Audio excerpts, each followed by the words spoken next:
Hey guys, Adrian Clarke here. Welcome back to the channel. Let's get straight down to business, shall we? And look ahead to Arsenal against Nottingham Forest. The international break is finally coming to an end and we can look forward to the Premier League returning. And this game has a bit of spice about it, doesn't it? Because Nottingham Forest have sacked Nuno Espirito Santo and replaced him with Ange Postecoglou. Now, I have to say, as someone that's kind of into their tactics, this isn't the kind of fit that I imagined Forest going for, because Nuno is clearly a manager that wants a compact style, wants to play on the counter-attack, and he had great success with it. Ange Postecoglou, pretty much the complete opposite. He wants loads of the ball, and he's very expansive, and he's got a high line instead of that deep line that worked so well for Forest last year. So this is going to be really, really interesting.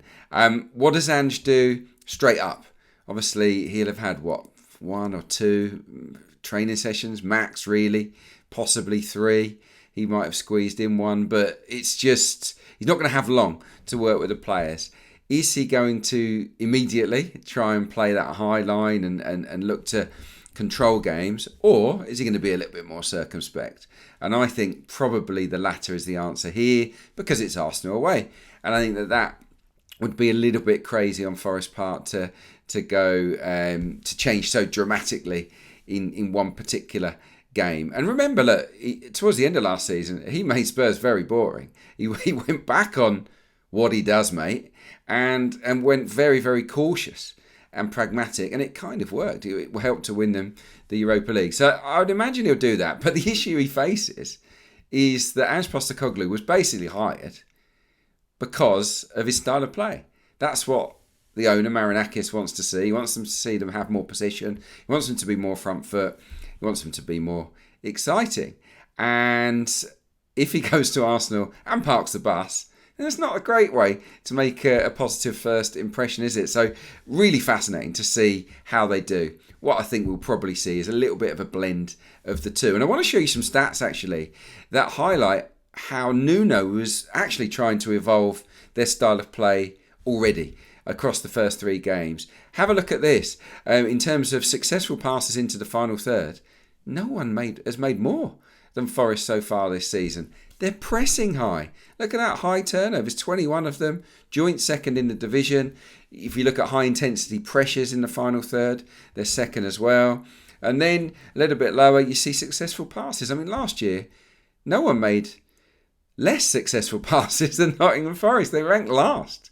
Yet here they are, 3 games in third place with an average possession of 57%. So they have tried to change it already this season. So don't be surprised if Forest go and press us at times, if they have spells of sustained possession, because that is actually what they've been doing. Now, the caveat to that is that they've played Brentford and West Ham at home and Crystal Palace away. So this is a very different type of match, isn't it? So yeah, really, really interesting to see how Forest go about their work. But look, this is about Arsenal, and this is about what we do. So what do we need to do? Well, I think, first and foremost, we have to really test this Nottingham Forest defence. They haven't been great so far this season by the standards they set last year, and they'll have new instructions for Ange Postecoglou. Every new manager is going to come in and give their own thoughts and feedback and you know, on the positioning that Milenkovic, Murillo, the fullbacks, he will give them new instructions. Now, obviously a new manager bounce is a thing, and it often refocuses the minds of players, but it can also confuse players. And if there's any hint of hesitation or confusion from the Nottingham Forest players here, we have to take advantage of that. And how do we do that? Well, it's all about intensity, isn't it? It's about how quickly we move the ball, and more importantly than that, perhaps, it's about our movement and how dynamic and fast and unpredictable can our movement be. I didn't think I'd sit here and say this today, but England have just beaten Serbia 5-0, and that's what we saw from Thomas Tuchel's England. Think about that Madueke goal. You know, nice fast movement, little one-touch pass around the corner. Madueke's already on his bike. He drives inside and scores. Now, can we see that from Madueke? Yes, please. Odegaard to Madueke, getting in behind their left back to go and score. Well, maybe. Absolutely. We saw Martin Odegaard. He was unreal for Norway. They put 11 past Moldova. and it, go and check out his show reel on YouTube. It's fantastic. He's got runners. He's got runners to hit, and it's really, really important that whoever's got possession of the ball has options, and they have movement, and they have players that are willing to go and run beyond Nottingham Forest's line, whether it's a high line or not. Just move them around. At the other end of the pitch as well, I really think the press is going to be important, because Ange will get them playing out from the back, and they're trying to do that, in fairness to them, this year, but it's new to them. And I think we all remember when Emery started to get Arsenal to play out from the back, it was fraught with danger and mistakes were made. And I think that Forest are there, ripe really, for us to pick them off from those high turnovers and make them pay. So yeah, I'm really, really looking forward to seeing us get after Nottingham Forest. Now, can we show more imagination, please? That's the title of this particular show, and it's really, really important that we do show more imagination, because there hasn't been enough of it so far. I want to show you the XG, expected goals from open play table here, and it doesn't make good reading. Look, from set pieces, Arsenal are second for expected goals this season, behind Chelsea, who've scored loads of set piece goals already. But in open play and casting aside penalties, we're second lowest, behind Sunderland. Look at the teams that are around us: Brentford, Wolves and Leeds. It's really, really low. Now, I know that the fixtures have been incredibly hard. Obviously, Manchester United away, Liverpool away, Leeds at home is slightly different, of course. Let's have a look at big chances created. And what you'll see here so far, okay, 3 games in, 2 tough away games for us. But look, we've created 1 big chance. Created, that is. We've had 4 big chances, but we've carved only 1 out ourselves. And that is the lowest in the Premier League at the moment. Again, Wolves, Leeds, Spurs, Brentford around us. That has to change. And look, the one player that made that big chance was Jurrien Timber. And I think that big chance that they're talking about was the assist for Saka against Leeds. And for me, it's not a big chance, because it still takes some finish from Saka to score the goal. So we have to get Ødegaard and Eza and Madueke and Gyökeres and Rice and all these guys creating better chances. And again, I think it all boils down to intensity, that movement, and that fire in the belly inside the final third to go and hurt the opposition. In terms of chances created this season in open play, no one's got more than 3 to their name. Saka, who's obviously out injured, Timber again, and Madueke. So, everything's really come down our right. We need more on the left, don't we? We absolutely need more on the left. So is this the time for Eza to start? I think it probably is. Calafiori, I'm guessing, will get the nod down that side as well. So we have to have more balance to our attack, more intensity, more dynamism, more movement, and hopefully we can go and hurt a Forest team that I don't think are completely settled at the moment. What are the opposition's strengths then? I would say it's the wingers on the break. Dan Ndoye is quick. Callum Hudson-Odoi is quick, and they like to dribble with the ball. They carry it very quickly.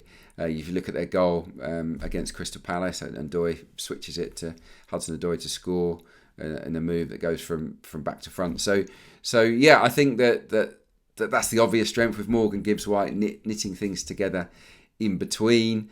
That's a big strength for them. Last year, I would have said set pieces, and I think we still have to respect them from set pieces. They scored the most, Nottingham Forest, last year from dead balls. Weirdly, this time around, they've only had 4 attempts from set pieces, which is actually the lowest in the Premier League. So it's maybe not so much of a strength at the moment.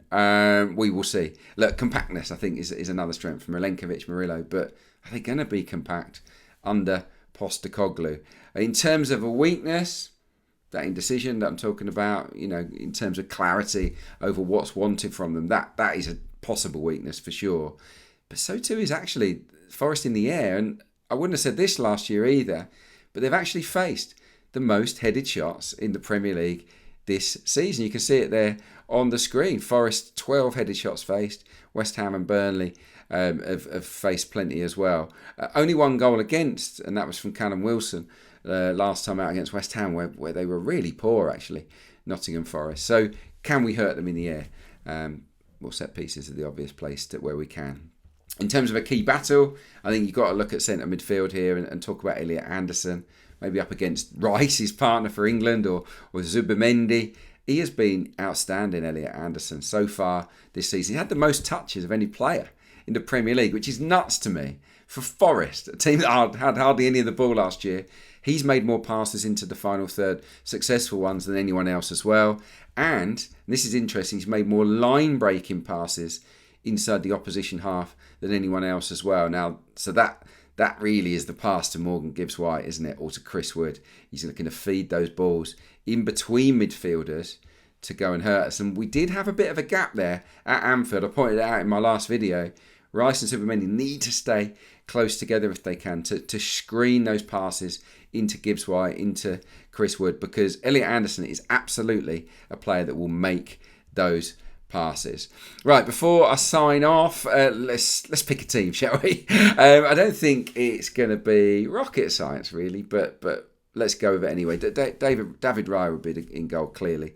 Timber, who's had a good start to the season at right back. Calafiori, our player of the month for August. I think he has to start at left back. And then I wouldn't mess with Gabriel and Mosquera in the absence of Saliba. I thought Mosquera did excellently at Anfield and deserves another chance. There was talk that Gabriel, who's been playing up in altitude, might struggle to be fit, I guess, for it. But he did miss the game. So he was only on the bench, didn't come on. So hopefully he'll get back safe and sound and be okay to play. I guess if he doesn't, we might see Hincapié come in for his debut. That would be really, really exciting. Either at left back or centre back, depending on what we wanted to do with Calafiori. Centre midfield, Zubimendi and Rice, I think that's a no-brainer. As is really the rest of the side, in my opinion. I would go with Madueke, who did great for England. 2 excellent performances from him. Ødegaard, he's got a fresh trim and looked very, very sharp for Norway. So that's good news. And I would go with Eze to make his full debut on the left-hand side. And then I would have Victor Gyökeres up front. There'll be a lot of people saying, well, Mikel Merino, after his unbelievable hat-trick. But look, he's a great option, isn't he, to bring off the bench, either for a Rice or Zubimendi, or for an Ødegaard to go and play just off of Gyökeres. That would be interesting to see. I think Hincapié would be a nice player to see at some point in the game. And maybe, our first change could be Ethan Nwaneri, who's been away with the 21s and performed well. And I think he was unlucky not to really feature at Anfield. I think he's had a good start to season. Pre-season, he was good. And I think that Nwaneri, whether it's on the right or in the Ødegaard role, I think can potentially make a difference against Nottingham Forest if it's not going to plan. But hopefully it will go to plan. Hopefully Arsenal will see off Nottingham Forest with a degree of comfort. But, they've got good players. They're not a bad side. And, of course, they've got a new manager to play for and to try and impress, haven't they? So I don't see this as being a thrashing, not like the Leeds game. But you've got to back Arsenal to win the match. I will be back after the game to break it all down. I can't wait for that. Until then, I'll see you soon.